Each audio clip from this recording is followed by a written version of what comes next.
Welcome back to Tide Talk. It's Wednesday, March 19th, and we're here to preview RIFC's second USL Championship match of the season as they travel out west to take on PHNX Rising. Just a reminder, each episode is available on YouTube, and if you're watching now, please take a second to subscribe to our channel and click the like button on this video.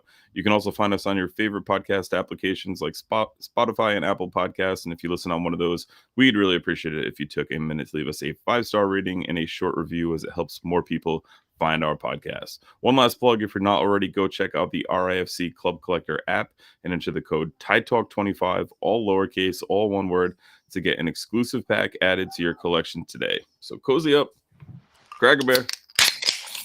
I went everywhere. Let's dive into this one. I'm your host, Matt, and as always, I'm joined by my good friend, Ryan. How's it going, buddy?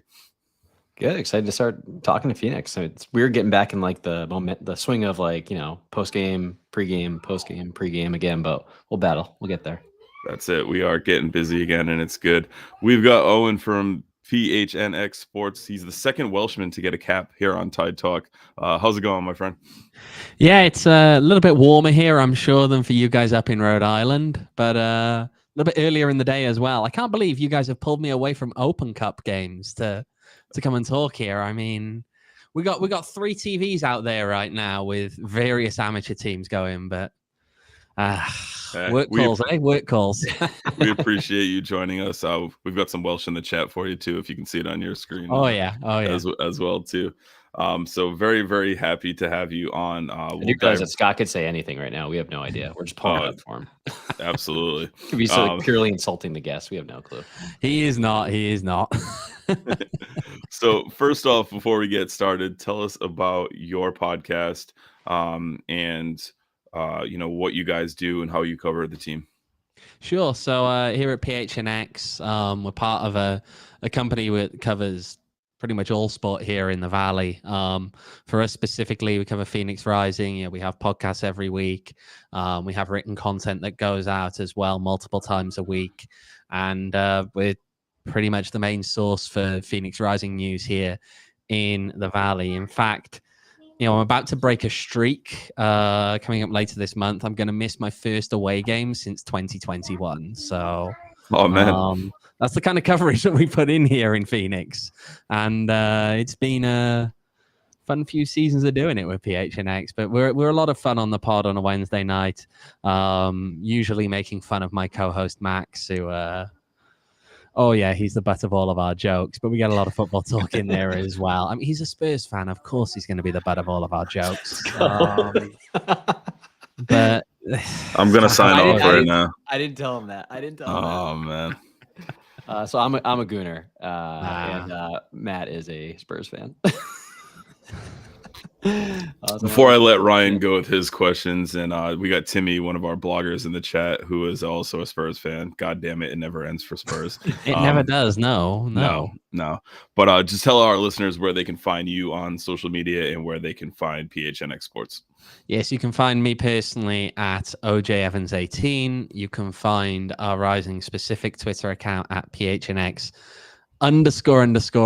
Apparently PHNX Rising is the kind of thing that you can't get away with one underscore. Someone's already taken it. So we got two. We always say double the underscores, double the fun, but sometimes with this club you can judge that. And you can find PHNX Sports as well at PHNX_sports on Twitter as well.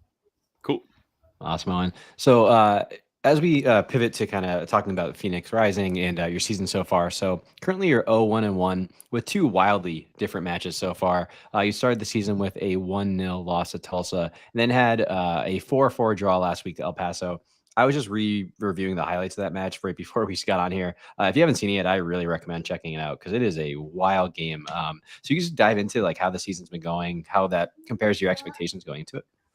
Yeah, it's been a work in progress, I think, so far. That's kind of the defining feature of it. And we can talk about the fact they were 2 different games, but partly that's because of how the other teams approached it. There were similarities in there as well at times between the 2 games, at least between one half in each of the games. I'd probably draw some comparisons.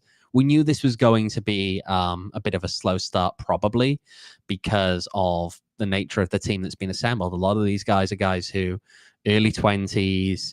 A lot of them have played professionally quite a bit going into this, but they were MLS Next Pro or USL League One, or they've been in different leagues. And there was always going to be a bit of an adjustment time to step up to USL Championship. And I think we're starting to see that. We've seen, again, with a large amount of turnover, the fact those guys are going to take some time to gel with new tactics and new coach. It's going to take some time to come together.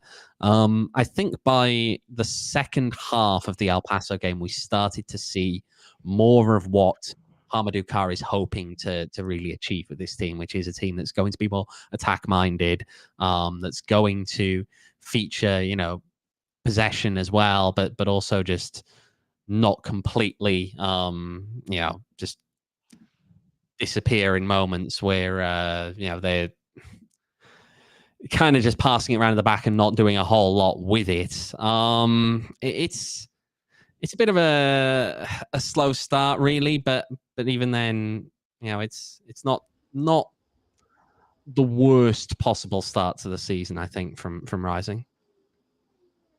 I mean, hey, you might have like match of the season or comeback of the season already locked up. So it's always nice to get underway in the second game of the season. So yeah. Oh yeah.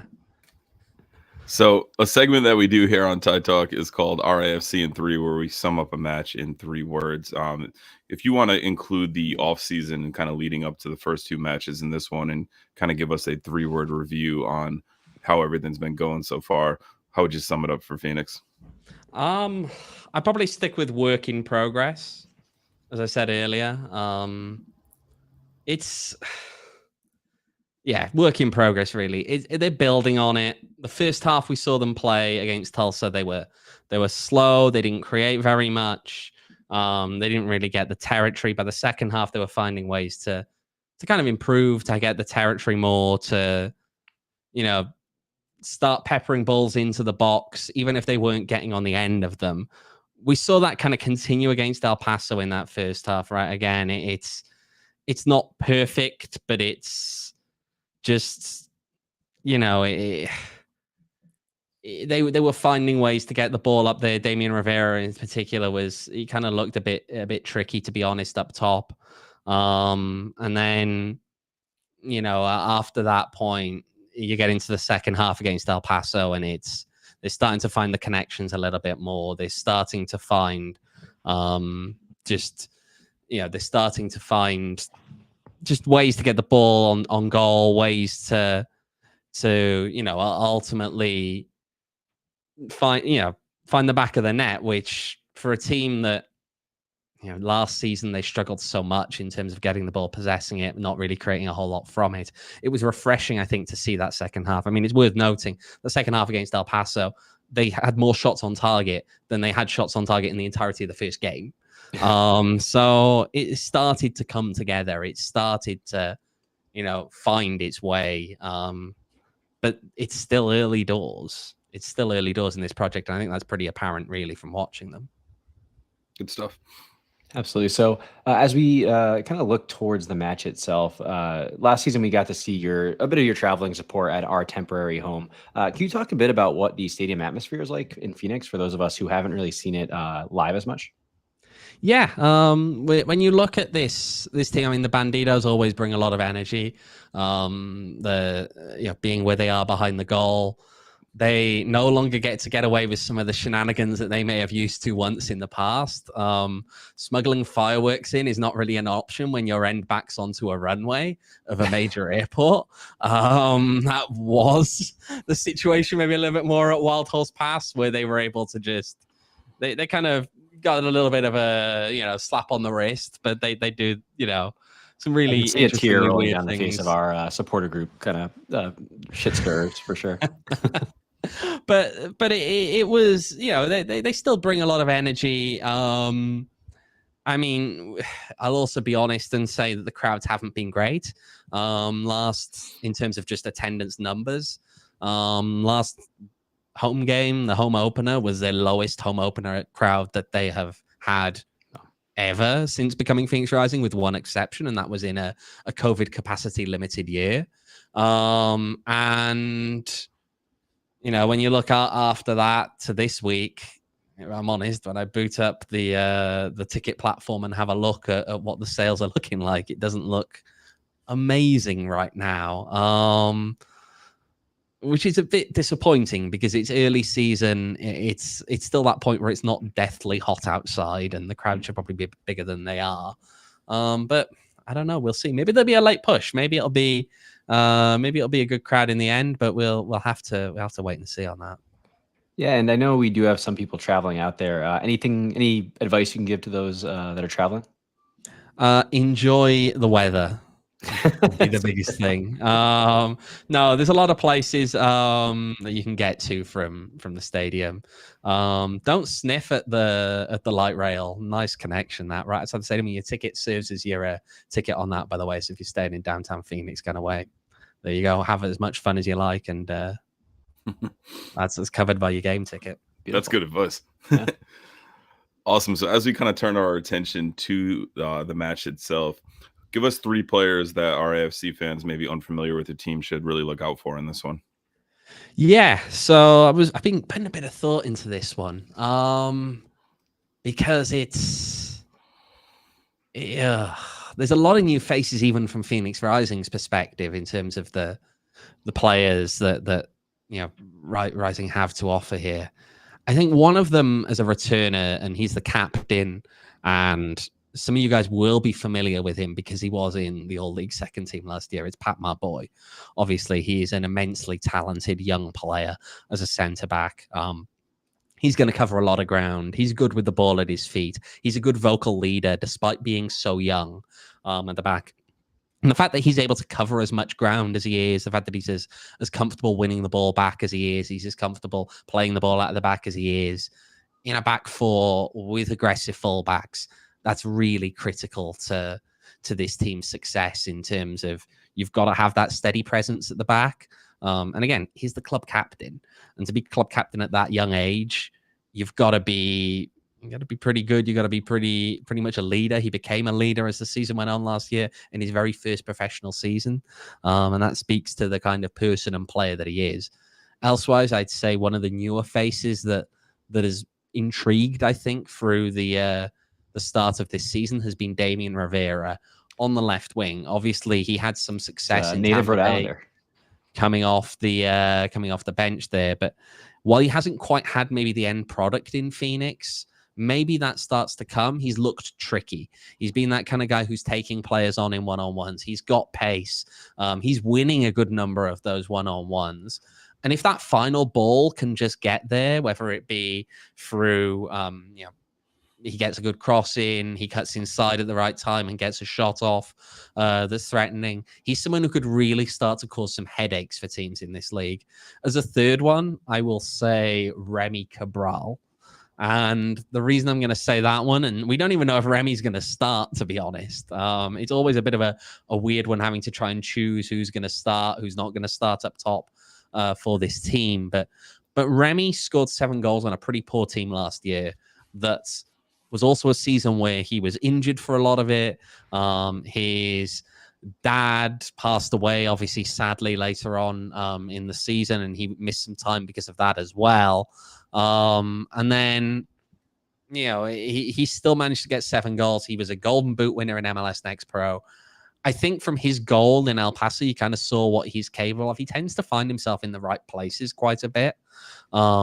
And I don't think that finish in El Paso was particularly pretty. I think Isan Sacco probably had a better finish. But Remy Cabral, he looks like he's off balance. He's got a defender on him, and he still gets the shot off and still gets the goal. And to me, that's the kind of thing that you just can't really teach to a striker. And that's something, I mean, you guys know Remy Cabral. He scored 2 up in Rhode Island last year. And probably one of Rising's better performances, to be honest, of the season last year. You guys were a bit unlucky. I don't know why they saved that one for you and nobody else. But he's someone who I think if he starts, he may not be a handful for the entire game, but he's going to have his 1 or 2 moments, and we'll have to see if he can make them pay in that time. Absolutely. And I see we have our guy Nate in chat, Nateski, and this is his question that we're carrying over from last year. But any subs that you think that could impact the game? Yeah, so super subs. I did see a name getting chucked in there earlier of Jill Margarita, and I'm going to say if he's fit, Joe Margarita is someone I think could be a real danger. Now, obviously, he's struggled so far with injury. He had some ankle issues in preseason. In the week leading up to the start of this season, he took a knock and he went off in the middle of a training session. And we haven't seen him since, but he's making progress back towards recovery. If he's good to play in this game, I'd imagine it'd be off the bench.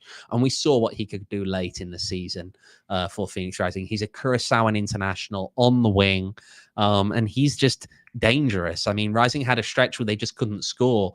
All of a sudden, Joe Margarita comes along and he's putting it in the back of the net. You know, he scored against Louisville as well. He provides, I think, some creativity and the finishing as well on the wing that at times Rising didn't have last season. And a lot of people are excited to see him in action. They've been disappointed that we haven't been able to see him so far in action this season. I'd also say, I mentioned Remy Cabral earlier, Isan Sako, if he's on the bench, and I don't know if he will be or won't be, but if he's on the bench, you got to bear in mind, this is a guy who, going into the season, we didn't know who was going to start between Remy Cabral and Isan Sako. Sako's played at a high level. He's played in the French leagues, and I mean the top of the French leagues, even if he wasn't great then, but he was young. He was very young when he was playing there. He's played in the Swiss professional leagues as well. He's someone who I think has the ability to be a bit of a handful for you to deal with as a defense. He tends to move around quite a bit. He can be, you know, sometimes, yes, that means he drifts maybe from the position you want him to be in, but at the same time, it also means that he's difficult to deal with for defenders. Those are the kind of guys that I think I would be concerned about. And then I don't know if Emi Quaisho's ready to go yet for a full 90 minutes or even 60, 70 minutes after, again, he was dealing with an ankle sprain. Feels like it's been a bit of an injury crisis ridden start to the season as well.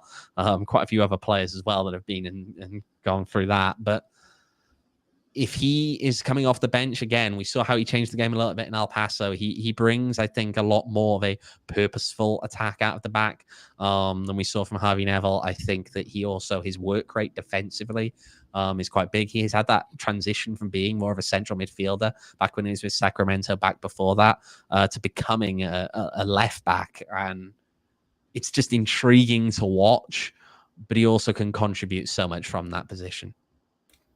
Awesome. Thank you for that. Before we kind of wind down and look at keys to the game and get to score predictions, if you haven't already, hit that thumbs up button, give our video a like, and then send us your score predictions in the chat. But before we do get to that, Owen, we're going to look at the keys of the game kind of from a twofold perspective. For Phoenix Rising to win this game, what needs to happen? So, like, what needs to go well for you guys? And for if you guys were to lose this one, what went wrong? Yeah, I think if they're going to win, Phoenix Rising will need to find ways to convert possession into actual shots, or find ways to turn. Yeah, I mean, it's pretty much just shots, right? They've struggled so much in terms of getting the ball up there, getting it into wide spaces, getting the territory, getting possession, and just not doing anything with it at the end of it. That's obviously a problem from last season, especially. But even in the early stages of this season, there have been elements of that. Again, I mentioned the Tulsa game. I mentioned the first half against El Paso. Felt that way. It was a set-piece goal for Rising in that first half against El Paso. Otherwise, it was going to be another embarrassing, what did you do all half kind of halftime moment there. I think if Rising can find ways to find their strikers, to find attacking players in good positions, in such a place that they're actually going to get a shot off, they've got the talent there that they will find a goal or two.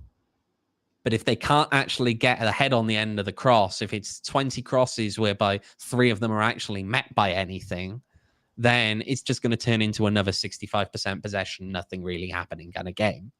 So if Rising can get that connections, I think they got a good shot of coming out of here as a result.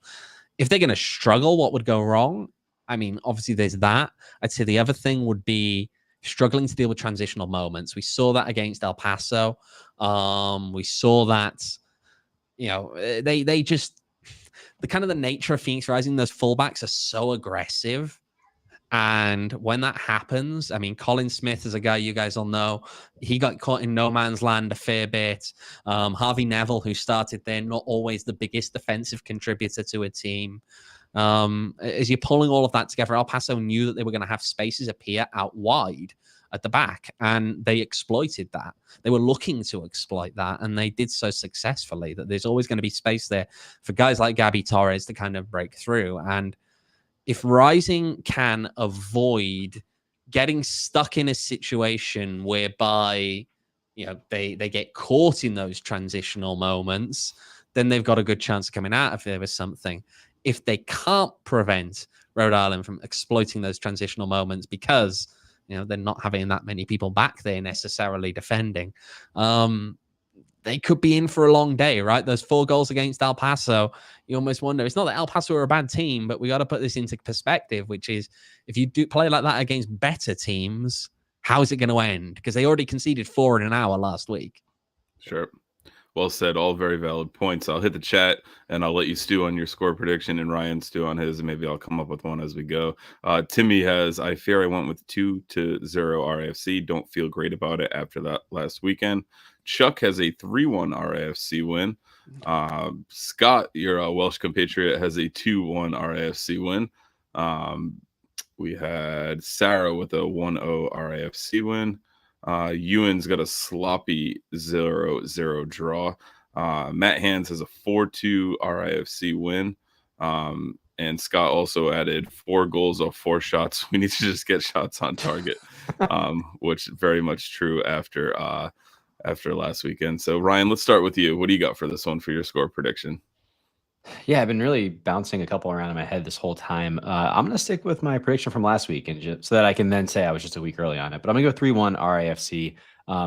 You know, a couple things. I was looking into Phoenix earlier, leading the league in possession. And before I start rattling off all this, the tiniest of tiny sample sizes, everybody, but leading the lead in possession, tied first in the league in corners taken. I did see that they scored for one last game, which sent shivers up my spine after we conceded to the previous. So I think one of the keys for us is just really getting solid on corners and on crosses, as you mentioned. They're doing a great job there, 5th in accurate crosses per match, but. Again, the remarkably tiniest of tiny sample sizes here. They are 4th highest in XG against the league. I saw them give up a goal against the press. They gave up 2 goals from corners. It seems like they can get pulled apart a bit. So I hope that we can kind of deploy that system where we had Noah and Maxi kind of as dual 10s with, I hope, a JJ as the focal point there. I think they can really create those transitional moments, like Owen's been saying, to create a bit of devastation. I think a lot of it's just going to come down to us not getting pulled apart, because they can create some stuff, as we saw in those 4 goals they scored as well. So 3-1.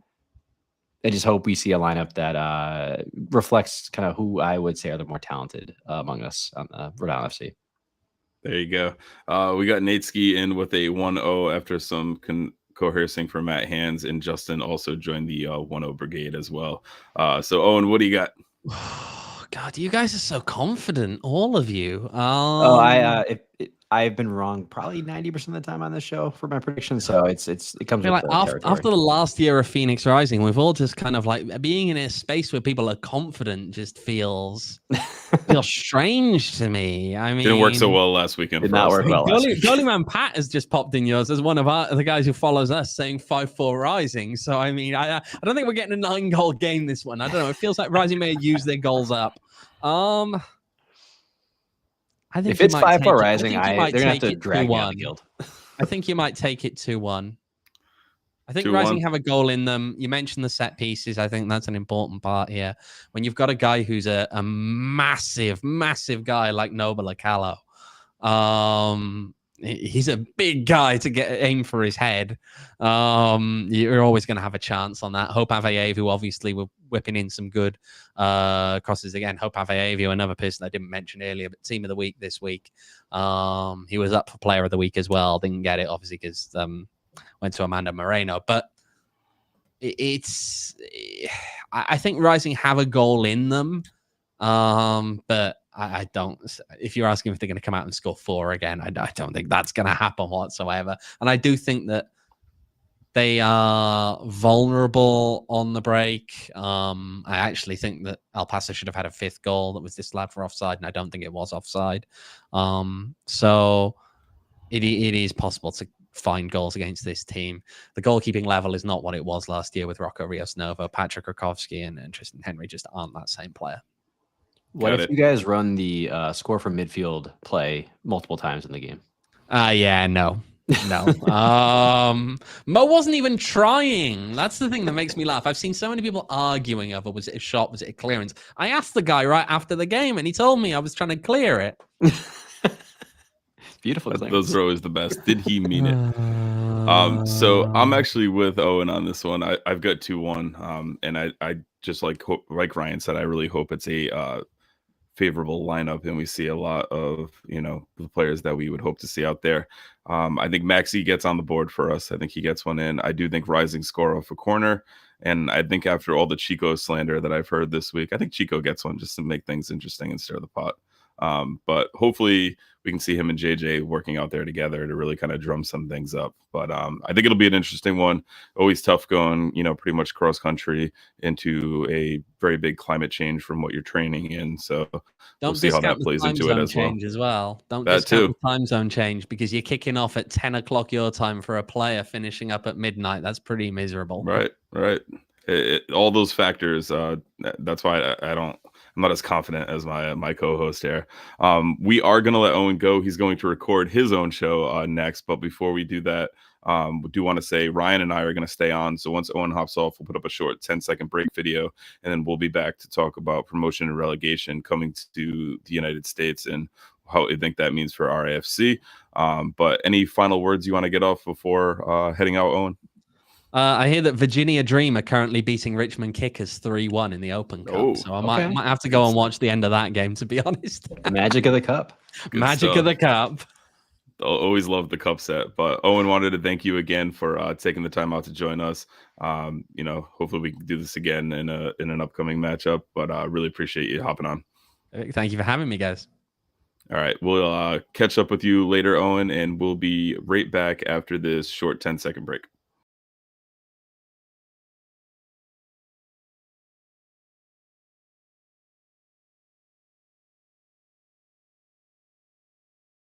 All right, and welcome back to Tide Talk. I think I did that pretty well. I'm pretty Our proud of graphics myself. department deserves a raise after this one. That was good. Wow, that's it. So, like Nate says, pro rel, and we had a lot of thanks Owen comments in there as well. But let's talk pro rel. Let me get out my my teacher voice, see if I can do this correctly.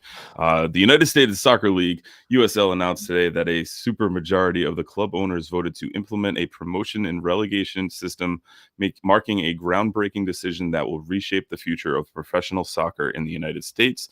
The USL becomes the first professional sports league in the U.S. to adopt this global model, creating an interconnected three-tiered men's professional soccer system where teams earn promotion to a higher division or face relegation to a lower division based on their performance during the season.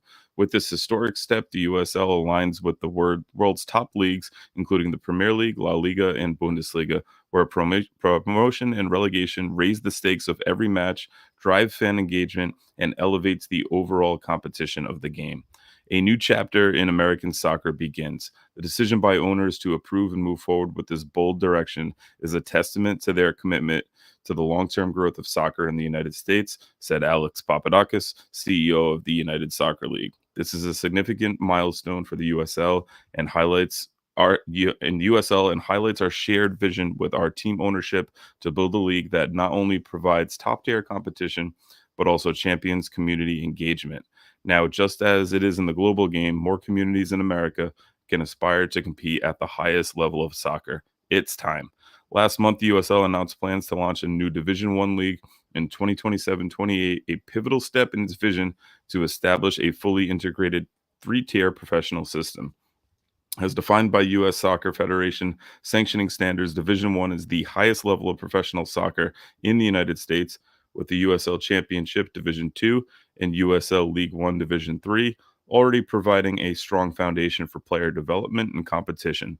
The addition of a Division I league completes the structure. All three leagues will be interconnected through a structured promotion and relegation system where more matches matter, rewarding performance and unlocking new opportunities for clubs, players, and fans.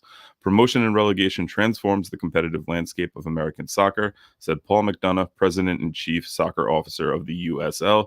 With the 2026 World Cup and other major international events approaching, we have a unique opportunity to build on that momentum and create a sustainable future for the sport in the U.S. Fans and stakeholders have been clear. They want something different. They're drawn to the intensity of high-stakes competition where more matches have real consequences, just like we see in European leagues.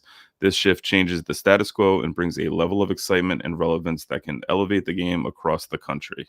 And you can find more details on their website. So we'll kind of kick off with the initial reaction to this, and they dropped it on the same night as the U.S. Open Cup kicking off, which I think was a chef's kiss and absolute slap in the face to the MLS and Don Graver. But overall, just a great statement. I am so excited for it. I think it's kind of what we saw coming. I think it's very anticipated based on the Division I announcement, but really good news overall, Ryan. Well, first off, excellent reading again. Thank you. And I'll let you take a couple swigs of your beer so you can get your breath back. But no, I mean, I think it's both really exciting, but also it's going to be a fascinating kind of strategic battle with the MLS moving forward. These couldn't be kind of the more opposite ideologies of how you grow a sport. One is through just pure money and keeping it a closed system so that you can pick and choose whose money you take and who can deploy it.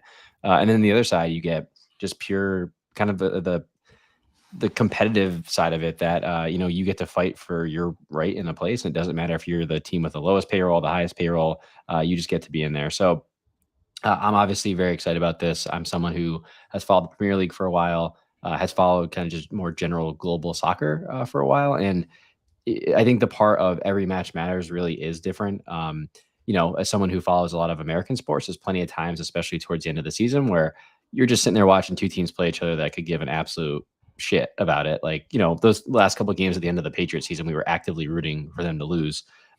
Whereas now it's like, hey, like if we're in that sketchy kind of drop zone, we really need to fight. We really need to push. We need to, rethink tactics, really rethink how we're deploying our team versus, let's just throw some people out there, let them get a run around and then take it home. So, we know Brett thinks about it in a very similar way, that it creates higher stakes. It makes it more exciting. And I'm really just fascinated to see how they actually put this in there, because I think I've also heard that they do want to keep playoffs around.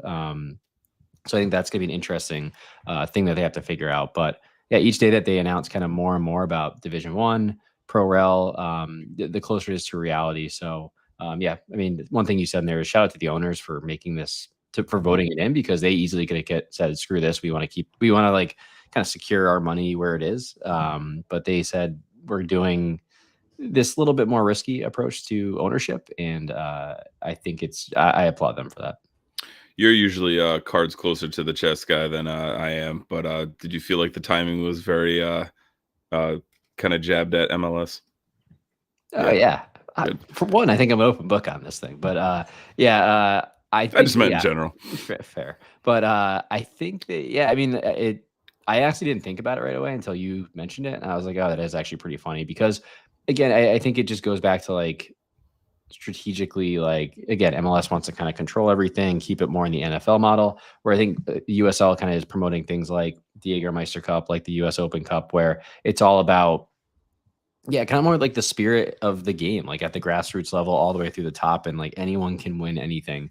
Even this year, I was listening to the USL show this morning because they did a bit on this, and just talking about how even the prize pool for the US Open Cup this year is bigger than some like international competitions. So again, I think they're kind of putting their money where their mouth is about how this game's going to grow from the ground up versus top down. And I couldn't align with that ideology more. So just incredibly excited here. And I do think it was purposeful for sure. I will say the one point you brought up about them wanting to keep the playoffs around, I don't love that with having a top tier. I would love to see it in the championship, and I assume it would go down to League One after that. And those teams coming up where like the top two get an automatic, and similar to the English Championship where there's a playoff for promotion. Scotland does it pretty interesting too, where the top six play in what's pretty much called the championship playoff, but it's the top six just play each other pretty much round robin style, and the bottom six play each other in relegation playoff round robin. And that could be a more interesting split. I wouldn't like to see the knockout tournament like we have now with the conferences. I just think that kind of muddies the body of work that's done throughout the season. And I'd rather see that season count as more, where those games do count more because you're keeping yourself up into a higher finance division. So I'd like to see, you win the season outright, you are the champion, versus, some team get injured and some team go on a hell of a cup run, which, call it what it is. But if you do the playoffs, it is a cup run. So I hope they kind of analyze playoffs in the first tier and what that would look like, and don't do it so bracket style, kind of like it is now. Yeah, well, I mean, I could see them doing it like it is today, but it's just like the regular season is what kind of stamps you in on your place of like promotion relegation, more or less. Maybe they do some kind of playoffs like they do in like in England and other leagues, but I could see it like, hey, like kind of like now, right? Like Louisville, they won the Shield last year. Great. Yep. That's that. And then, we have the excitement of the playoffs. Yeah, I think that's what's going to be interesting moving forward. Is there's a lot to figure out from like which teams are where, how like money, like in the Premier League, a big thing is like there's these parachute payments, is where they basically, the teams that drop down, they fund them for a bit to try to help them, because a lot of times you almost have to gamble with like your wages and things like that. So, how does this impact player movement? How does this impact contracts? And there was a big discussion about, is this better for players? Is it worse for players? And it's going to be fascinating to see what this does to the league, and hopefully what it does to like the TV deals and the money coming into the league, so that it can continue to grow because it's the better product on the field. And so I don't know, it's going to be fascinating. I think the real interesting piece, and not to be the Debbie Downer on it, but is definitely the financial side of it. And you look at, there are very much financial pros and cons to this. So you have smaller teams and smaller markets that, are going to be looking at trying to get promoted and go up, and there are requirements to what you need for going up. So, is a small market team going to, be on the road to promotion, execute X, Y, and Z to their stadium to get it up to par with the league and the ordinances, go back down and get relegated the year after, a year or two after, and what would that financial sustainability look like? You're going to have these teams dumping all this money, they're in the top league, and then all of a sudden they're not. You often see in European leagues a team that gets relegated go down and do a double drop. It's not too far out of the realm of possibilities. It happens quite often because, like you mentioned, the financials get so skewed. You gamble on loans and higher salaries, and it doesn't quite work out. But knowing the market is going to change substantially from that Division 1 to the championship, what's it going to look like for those first few teams who drop down, and are they going to be able to rebound from that? Yeah, I do think the requirement side of this is going to be interesting. To truly embrace like this, the spirit of Pro Rel, which is anyone can be in the top league. I think those requirements of around stadium and around market size are kind of frustrating, because it still like has a barrier to like, you can be the absolute best team in the country on the pitch, but if maybe you're in a smaller market, there's still a barrier for you to get in there. So that's gonna be something that both the USL, but also even just the United States Soccer Federation needs to figure out. Quite frankly, it'd be phenomenal if they abolished some of those rules, but I don't know. And I know some of the board members of the US Soccer Federation are very tight with MLS, so I'm not going to hold my breath on that. But the other side too is, this might attract a different investor. We've talked about it, and I think Brett's talked about it a lot. And I've heard it talked about in this discussion where, the entry fee to a MLS franchise fee versus USL is so drastically different. We could see some people with potentially bigger pockets that aren't afraid to gamble a bit on either promotion or just keeping their team around and kind of bankrolling them, as we've seen a bit in Miami already. So these teams don't feel like they're obscenely costly to maintain, but at the same time, anything can become costly over time if you're not winning and not bringing in enough revenue. So, there's a lot of things to see that are really going to have to play out. I keep saying that over and over, but again, right. The TV deals, do you bring in bigger advertisers? Is payroll bigger? Do you have to put a ton of infrastructure into your stadiums? And it's going to obviously impact different teams more. Someone like a Louisville, who's kind of ready to go on something like this is going to not be as impacted, where there's teams even like Rhode Island who have to make bigger investments, and another team down the road who announced today that they potentially could expand their stadium, which would just be awkward seeing that many more empty seats and sponsorship logos. But we'll see what happens. But at the end of the day, I think all of this is trending in a really positive direction, and one that I'm excited about. The devil's in the details, which we'll see over time. But at the end of the day, I think the spirit of this and like the strategy is fun, and that's the point of this, right? It's a kids game that we all get to watch and talk about, and some people get paid to play, and that's the best part of all this. That's cool. I just really worry about like I said, the financial viability and long-term longevity of the first couple of teams to go down, because I think that's going to be quite a nervous look for certain teams. Obviously, it's going to force you to invest, but there's always that pitfall of something goes wrong and your season kind of gets sideswiped, and now you're looking at going down with this big stadium that you're probably not going to get anywhere near filling, just like some other club down the road. Yeah, I mean, I think Ewan just mentioned this in the chat too. I don't know if they're going to force people like year one to make that investment. I know we've heard things about waivers, and you kind of, again, to his point, if there's a kind of solidified number of clubs who kind of continue to be in there that have the requirements, it might make it easier to kind of have teams going in and out. Obviously, again, though, you want there to be the jeopardy of relegation for everybody, the jeopardy or the positive of promotion for everybody. So yeah, this one's, I mean, that's going to be the weird one, because you can't force every team, like, to, even if they don't have the market to support it or something like that, to dump, tens of or hundreds of millions of dollars into some stadium that they can't support. So yeah, there's gonna be some really fascinating, turning Details, points in all this. Yeah. I mean, I keep saying details, but so, and some decisions that the league's gonna have to make about, in the U.S. Soccer Federation is gonna have to make about the future of the sport in this country. Sure. Let's turn to the chat and get some responses in there. Ewan said we just need 3 or 4 absolute super clubs in the USL Premier to spur things on. Why do you have to use that word? Whilst every other team catches up. I think that'll happen. I think kind of you'll see like a, to use an England reference, and Matt Hands will hate this, but you'll almost see like a big 6. But in this case, I think it'll be like a smaller, a big 4 develop. And kind of. I just saw Matt Hands actually leave the chat. It's unfortunate. Go from there. We've got William Scott Williamson. I think the American soccer viewer has become more sophisticated to understand pro rel, but I'm concerned about clubs folding as they drop in the table. Do clubs have deep enough fan support? That's kind of where I was going with my questions about what those first couple teams would look like. We know clubs don't have deep enough fan support, because when we were looking up a couple today, we saw some AI generated fans on their website. Just crazy that's happening. I cannot believe someone like made that, put it on the website, and was like, hit publish. Like, good idea. I'll bring that one up as we get a little bit closer to that. But can I actually ask a question to Ewan's note? Who do you think would be like do you have some like teams in mind that would be part of that, like almost like Big 6-esque cluster? Yeah, I think you have to obviously start with Louisville. You have to look at Charleston from their longevity perspective. Going out west, I almost look at like an Oakland, kind of with what they're doing with the stadium and all that cool stuff.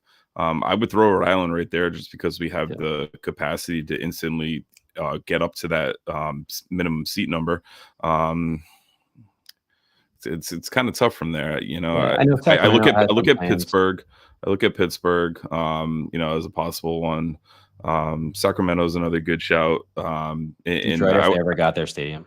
Yeah, and then I would probably say, I don't know what their stadium size is, but I look at a club like New Mexico, kind of seems to be bouncing around the top, these last few years, that could also make a strong push. Yeah, I think Brett's also mentioned, and I have looked into it more after. I think Orange County is one that's really interesting as well. Tampa, if they could ever get a stadium, they're the team with a lot of longevity and success in this league. Yeah, I mean, at the end of the day, I think core to this podcast, it's like, I think RIFC is positioned really well here, and if we can, put last weekend's loss behind us and really, continue to pick up momentum and continue to drive this club. I mean, at the end of the day, the biggest thing we can all do this year is bring a friend to a game, get people excited about Tidewater, and show that the demand is there and the excitement's there for this team. And moving forward, there's nothing, there's nothing stopping us from kind of reaching the thresholds needed to be a part of this league. And it seems like the team's putting a lot of things in place. They extended Kano, so they can have that kind of stewardship of the club under a consistent presence who we've seen had some success so far. They're signing their kind of better players to multi-year deals. We don't know the length of those things, but it seems like they are trying to put some stability in place, almost like a floor under this team. And hopefully that also leads to success, not just building a stadium and a club, but also on the pitch too. So yeah, I mean, that's the exciting thing about this team. Well said. I think one of the not so exciting things is Ewan brings up a really good point. Probably my favorite thing I've read in the chat so far tonight. I hope clubs don't get gimmicky about this. I wouldn't put it past them to have custom relegation battle kits for sale. Come on, Ewan. You can't see Hartford and Miami having those relegation kits, scrapping it up in the last week of the season. I must see TV, box office for me. Just trying to think of like what the design would be there. Like you could get weirdly creative with it. Right. But then the thing is, I don't know if like, do people buy them and like burn them? Like I don't know like what the vibe is with that. Right. What's the protocol for that? Do you like have the players sign it? Because that'd be awkward. I don't know if I as a player would like that. And then burn it. Get rid of the bad juju, the bad karma. Imagine being a player and you walk in the locker room and they got these new jerseys hanging up and you're like, what like theme night is it? And it's like relegation battle theme night. Like if they like the minor league baseball teams that do like the theme night, and it's like they pick the worst thing about whatever state you're from. And Hartford is just a map of Hartford. They could do the topographical kit for that. William Scott Williamson adds playoff could still work. Like top 4 EPLs go to UCL, top 6 or 8 make UCL playoffs. I don't think that would necessarily work because you're not combined with another league. So I don't know. I still struggle with the playoff side of it. I think the Scottish model could be the closest thing to making it semi-competitive, making games really matter more down the stretch rather than kind of leading into a playoff that kind of takes away from some of the body of work of the season. Sarah says the gimmick may bring so many eyes, though. I mean that, but at the end of the day, like that is the point of promotion relegation. Like obviously the gimmick part of making jerseys is one thing, but like the point is it does make those matches against, like imagine Miami and North Carolina last season. Like end of the season, you're like it's box office watching those matches. Like you're tuned in because you're like who's going down, who's staying up. Well, that's why I like that Scottish model where the bottom 6 teams are just playing each other, top 6 teams playing each other, and every one of those bottom 6 games could kind of swing the balance of who's potentially going down. It makes the whole deal sound like a joke, or ordeal sound like a joke, but is it true? And Matt Hands as clubs making kits. We got Ewan coming back with also we need controversial figures to step in and cause chaos. I heard Mourinho might be looking for a job. Ewan is cooking up some just chaos in the chat tonight. Relegation kits. I'm drinking some Treehouse. I want to know what Ewan is drinking tonight. Ewan, let us know in the chat. You might be on like Gummy Ryan vibes today. Mourinho would be funny. I'm trying to think of other people who would be the most absurd manager to come to the USL. This is the joke that Mourinho is a good one, but the joke that people have already said is like imagine bringing in Big Sam to like keep your club to pull him out of the relegation zone. I mean, that's Neil Warnock comes in to save the day. Oh yeah, if they start bringing in like relegation specialists, that'd be very funny. I'm trying to think of like other like really controversial figures. I mean, Ancelotti would be very funny, like with his little eyebrow raise. I don't think it would work here, but we'll see. I like Diego Simeone kicking a ball down, getting crazy with it. I mean, he's a lunatic, but I don't think he'd ever leave that lady. No. Sanjay, great one. That's it. Getting back to some of the stuff, perhaps not every team has to have a 15K seat stadium, but at least 4 clubs with top tier stadiums and squads to carry it for the first couple of years. I like that. Pretty good shout by Ewan. Our chat was popping off, and I'm trying to go in. Matt Hands had Tony Pulis. Ewan said he has not even cracked his beer open. Ewan, we're not here for the intro. Cozy up, crack a beer, get going, Ewan. Come on. But definitely all good stuff in here. Matt Hands at Ryan's face. And then William Scott Williamson says Phoenix is a huge market. They're another shout as well. I know attendance has been a bit down. Not sure how big their stadium is. Probably should have asked Owen when we had him on. But very much could be a potential one to hop in. But my guy Timmy's back in. It's definitely Mourinho. We go to order the special one wine when he does, like $200 a bottle. 200 euros a bottle. Was that what it was? But any other thoughts on promotion relegation, Ryan? Yeah, I mean, I think Ewan has a really interesting question. It was at 8:45. How do you guys think player recruitment and wages will change as a result? I'm marking it. Got it. What do you think? Chat's been popping, so thank you everyone that's in the chat. Just again, if you haven't clicked that like button, hit it, smash the thumbs up, give us a like as we continue this one. Hey, and if you're down there, check the subscribe one too. Why not? Yeah, notifications on. It all works. How do you think player recruitment and wages will change as a result? I think that's all very dependent on the TV deal. I think it's all very dependent on bigger sponsors coming in. I think a lot of these matches and a lot of these broadcasts that we currently see on ESPN Plus, Golazo, stuff like that, it's a lot of smaller local businesses that are advertising with these teams, with these clubs. If that got more regionalized and you're getting bigger companies to come in and pay for this ad space and you're getting a better broadcast deal, then that's the only way it's going to go up. But if it kind of stays the same with marketing, which I feel like the league is not the greatest at, then we're not going to see too much change in player recruitment and wages. I think you're going to see teams try to, be very smart with signing young players out of college and, kind of stockpiling some and maybe like academy teams popping up and developing just so you can kind of stash players. It'll be interesting to see more loans and how those play out. If you can loan a team down to League One or the championship and you take a shot on one of these kids, let him prove himself a bit. But I think that's probably the more viable option for the early days of this rather than wages and, financials changing. How about you? Yeah, I could see there being a little bit of like a rich getting richer situation where some of those top teams that are a little bit more stable are really trying to give. That's where I shake my head at. Timmy being not subscribed is. He just wanted us to make it into a reel and put it on the socials. So he's going to go as soon as this video is done and clip himself and so it can end up on Tide Talk RI on any social media platform if you're not already following us. Timmy, why don't you go check that as well? See if you're following us on all the socials. Tide Talk RI, Facebook, Twitter, Instagram, the whole nine. Sorry. He has no problem with us pumping his player ratings, but God forbid he subscribes to the podcast. Anyways, now that I'm deeply hurt and distracted. But no, I think it could be like a rich getting richer thing where some of these kind of star players get some really big deals to stay on these teams that are a little bit more solid. And then kind of to what you were getting at, I think strategically it's going to be some interesting stuff where some teams might try to grow more or kind of grassroots through an academy, through kind of bringing players in into college and growing teams that way. I think you could see some interesting deals for some like European talent potentially, but it goes back to, again, just like what are the pockets looking like for these owners and for the money coming into these clubs, because I really hope we don't go down the MLS just retirement home strategy. I do hope we bring in I think the designated player role is one of the stupidest things in sports. Like it's just I mean, listen, it can work, but it's also there's other ways to grow a club and make a competitive team on the pitch. And quite frankly, like I love that like the players on the team last year, I wasn't too familiar with a lot of them going into the season, and I absolutely fell in love with all of them. And I think you form a better connection when they don't just seem like a mercenary who came in for his twilight years.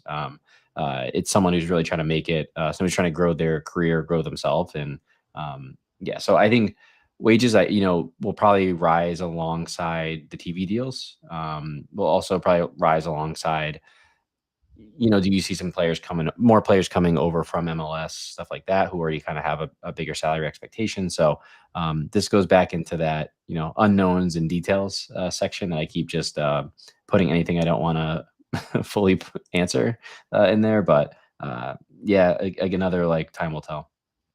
Yeah, that's it. But I've got nothing else on this one. You?